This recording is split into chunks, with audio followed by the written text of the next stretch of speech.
Okay, so the next case, what we have here is from the Central Asian region. And in the Central Asian region, the temperatures, they were actually sub-zero. And the entire flushing was happening in an environment or in ambient conditions where the temperatures were less than 10 degrees centigrade. So what happens is when you bring out or maybe you hire certain flushing systems from other countries, probably those will not be tropicalized according to the environment where you would be working with.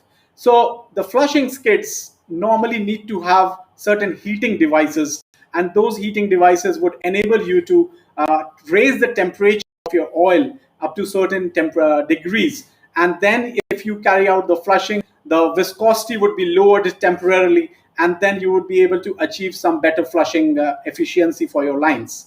Another important tip out here is if you could see, there are some insulations which are needed in the pipelines or the loops which you are wanting to flush. So these insulations are very important because when you start doing the flushing activity, there would be a certain temperature fall which will happen because you have not insulated those pipelines. So tropicalization and insulation of pipelines is important when you actually go for flushing in ambient conditions which are highly severe and you have sub-zero temperature ambience.